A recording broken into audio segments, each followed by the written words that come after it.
Okey, sambung yang tadi tu sebab cikgu tak boleh nak berbual semua satu video. Dah tajuk dia berbeza kan. Nanti video tu jadi panjang pula, jadi bosan.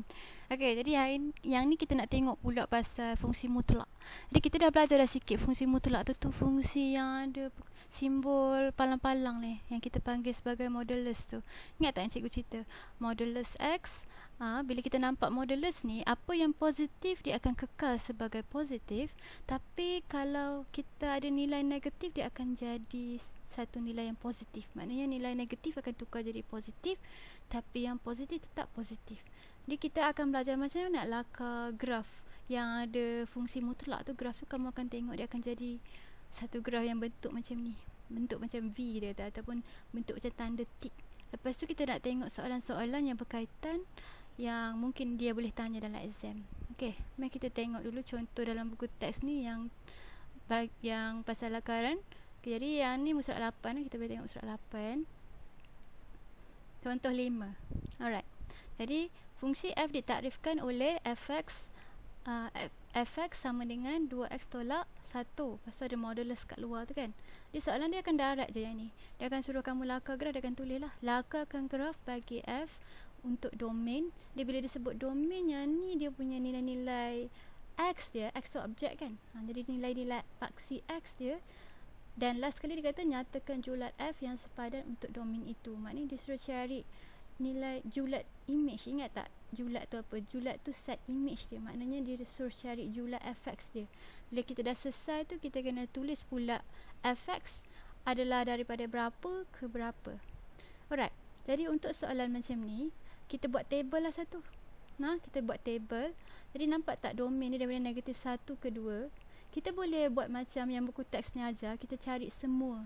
Kita cari negatif 1, 0. Lepas tu kita cari 1, 2. Tetapi dia cari satu lagi. Nampak tak? Yang setengah ni. Mana dia dapat nilai setengah ni? Dia dapat nilai setengah ni masa dia cari nilai fx pula bila fx kosong. Jadi macam mana dia dapat nilai fx kosong ni? Dia ambil modulus ni, 2x tolak 1 ni dia samakan dengan kosong. Lepas tu dia carilah nilai x, dia buat macam biasa. Macam ni. Okey. Tebalnya pen cikgu. Okey, 2x Allah tolak 1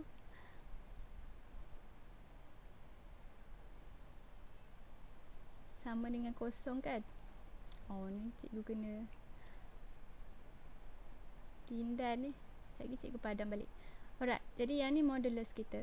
Bila kita buang modulus sign ni, kita boleh buang lah modulus sign ni. Kalau soalan tu melibatkan modulus, belah sini dia akan jadi ada plus, ada minus. Sebab bila dia keluar dari modulus, dia punya negatif sign hilang kan. Maksudnya sebelum kita buang modulus, dia macam punca kuasa. Dia akan jadi dua jawapan sama ada tambah atau tolak. Jadi sebab belah sini kosong, kita tak payah tulis lah. Jadi 2x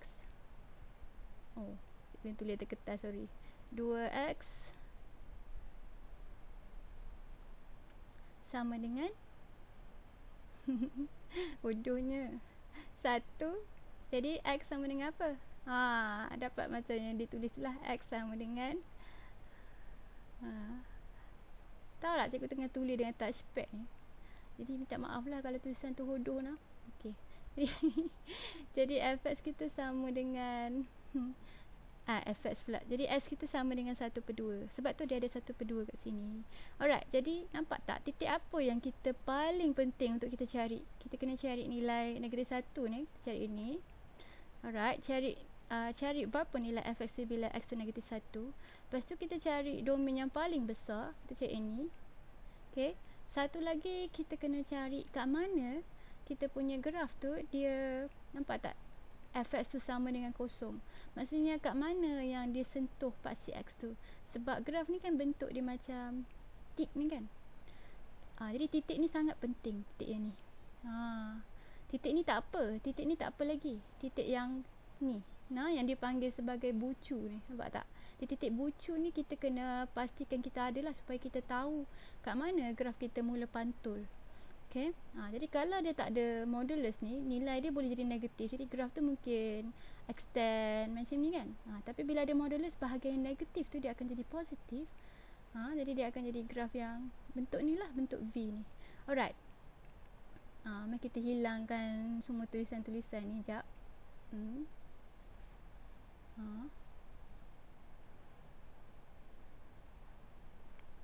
Alright. Okay. Jadi kita carilah macam mana dia dapat nilai-nilai ni. Jadi kita masukkan negatif 1 ni dalam equation 2x tolak 1 ni kan.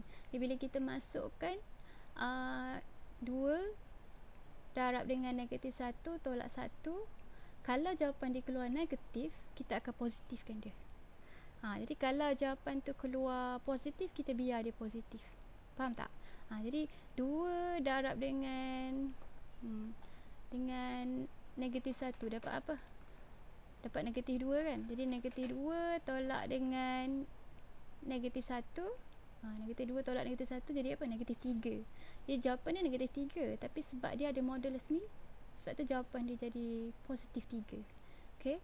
Lepas tu kita masuk pula yang ni kena cari tadi kan. Jadi kita cari yang ni.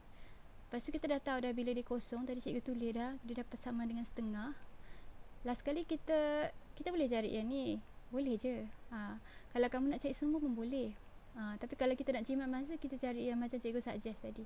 Okay, last kali kita nak cari waktu x dia 2 kan. Jadi kita masukkan 2 dalam ni. Jadi kat sini kita masukkan 2. Jadi 2 darab dengan 2 kat sini. Nak cikgu padam. Ni eraser. Eraser. Eraser ni dia padam dengan buku teks sekali. Okay, pensel balik. Okay, 2 darab dengan 2 pula tolak 1. 2 darab 2 4 kan. 4 tolak 1 jadi apa? 3. Jadi yang ni memang dapat positif. Jadi kalau positif, kita biarlah dia positif. Jadi kita ada titik apa? Kita kena ada 3 titik ni. Titik ni. Titik ni. Masa fx tu kosong. Ingat lah. Dan titik ni. Jadi kita kena ada 3 titik ni. Kita plot graf kita macam biasa. Yang ni tak payah pakai kertas graf sebab dia kata lakar. Jadi bila lakar ni kita buat terus dalam kita punya buku belang tu lah, buku latihan kita tu, ataupun dalam kertas kajang kita. Okay. Jadi kita plotkan titik ni. Jadi kita buat paksi x, paksi y macam biasalah. Kita bubuh nilai-nilai x kita. Jadi kalau kamu nak graf kamu jadi lawa, kamu kena betul-betul ukur jarak antara nombor-nombor ni. Boleh?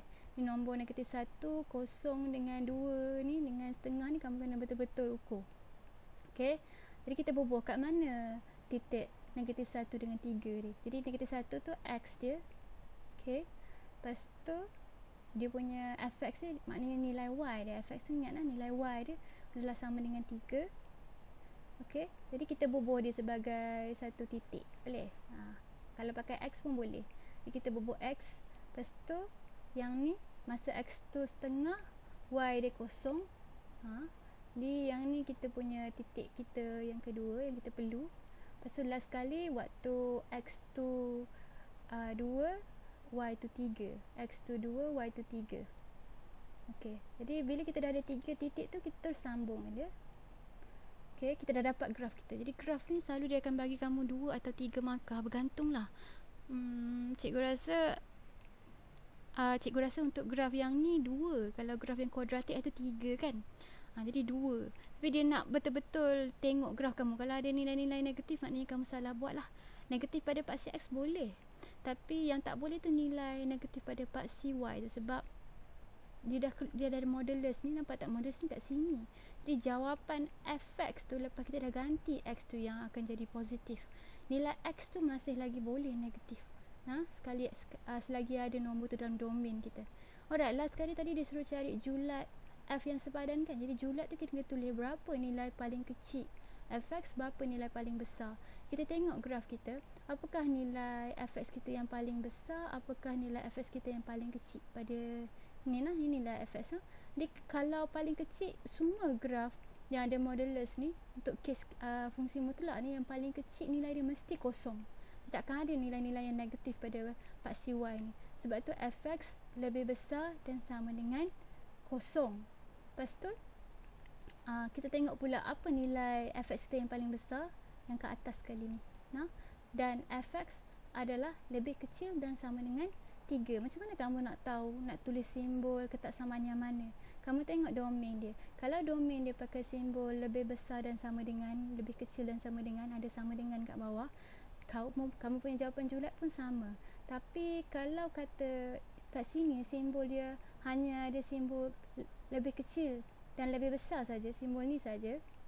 Okey. Jadi jawapan kat bawah ni pun kamu tulis macam tu juga. Alright, sebab dia tak sentuh. Okey, tu saja.